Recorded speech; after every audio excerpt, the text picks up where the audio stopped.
Hey guys, welcome to the channel. Today you're going to see something that might fall into the category of don't try this at home, but I'm going to try it anyway. So I talked a couple videos ago, maybe last video, about cleaning out the pond of the debris and the small trees that are along the edge, and I was trying to think of a way that I could do that easily without getting the tractor stuck again, like I have down here in this mud. I've came a couple times really close, and one time I definitely got it stuck, had to pull it out. So anyway, I put a winch on my 3-point hitch. It's the Harbor Freight 12,000, Badland 12,000, and I bought it on Black Friday special for like $297 or something like that. So the reason I say this falls into the category don't try this at home is because I don't want to hurt my tractor doing this. I'm not going to be pulling big gigantic logs with it. It's basically stuff that I could almost move by hand if it was on flat ground kind of thing. So haven't seen any videos on this type of setup, and so I thought I'd give it a try. What I've done is hook the winch up to a 3-point hitch receiver, and then got a cable long enough to reach the battery plug, and then I put a plug on either end. So the winch and the hitch mount are independent, the cable is independent, and the connection to the battery is independent. That way I can also put it on the back of my pickup and have other uses for it.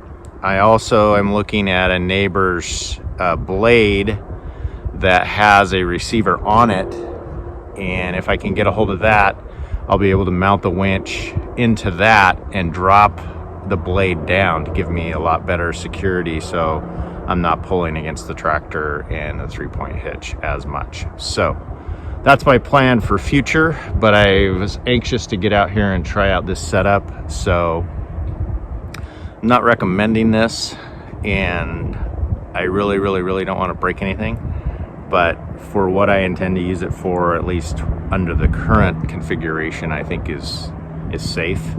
And so I'll show it to you and see what we're doing, and you can see what we're doing.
All right, so this is the maiden voyage of the Badland Winch, and you can see we're on quite a slope here, and hooked it up to this tree that's basically in the water, and we're gonna see if this works.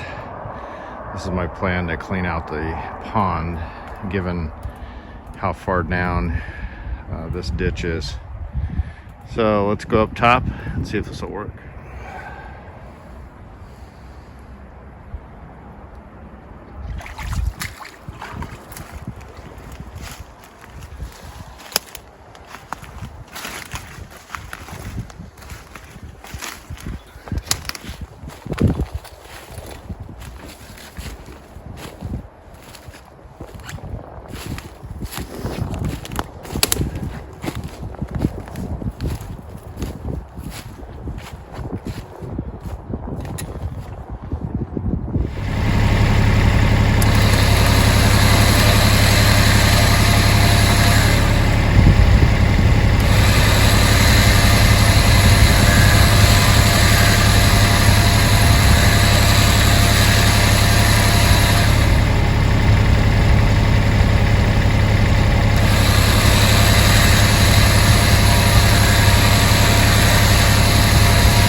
Okay, so from the front of the tractor, I have wired in a plug to my battery, and I have this, I think it's a 24-foot cord that runs back. So that plug is just wired onto the battery, and it's zip tied to the air cleaner so it doesn't go anywhere, and it has a cap for it so I can plug it in. I didn't want to run the wiring all the way back to the back hitch at this point, just to try out the system, and also to have the option of using the similar system on the back of my truck. I currently do not have a front receiver on my truck, so run it back here, and then I have a plug on the winch carrier, and that basically plugs in. All of these have caps on them, and so I basically set this up so that it works right here, and then I can disconnect it. And also the theory might be that if I do get stuck down here again, I might be able to pull myself out. I have had a couple winches. I haven't really used them a whole bunch in the past. I'm an amateur winch guy, so I'm sure I might get some criticism about my system here. The one thing I definitely learned, I tried to get set up so that I was pointing at this log as straight as possible. I think that's going to be important both for keeping the tractor safe from damage and also winching the cable. And I've had to stop several times, 3 times maybe, to readjust because you can see that I'm not straight on, and so the winch cable wants to go up into that left side of the screen there on the left side of the spool. The Badland 12,000 does have that spool retention spring thing. I'm sure there's a proper name for it. So it keeps the cable from getting too crazy, but obviously if I have it go up too high, it's going to push the control box right off the top of the winch. So don't want that to happen, so I've had to readjust a couple times. The other thing I had to do a couple times is go down and pull up on the log so it's not digging in, and it'll be a trial and error. A lot of this other stuff that's down in the pond's a lot smaller, and so I'll probably like take little bushels of it and cinch it up down there with the canoe and then drag it up with this system. And I also have some other areas that I'm going to try this on, but this is it, and I will keep you posted on how it works. Like I said, this is the first use of the Badland. I plan on getting a wireless remote for it. I think they're 40 bucks. And that way, when I do get down to the pond in the canoe, if I have the cable down there, I could strap it onto a bushel and actually winch it up from the canoe. So that might be kind of cool. So thanks for stopping by. I hope this was interesting, and I will keep you posted. If you want to leave some constructive comments, I would appreciate it. Thanks.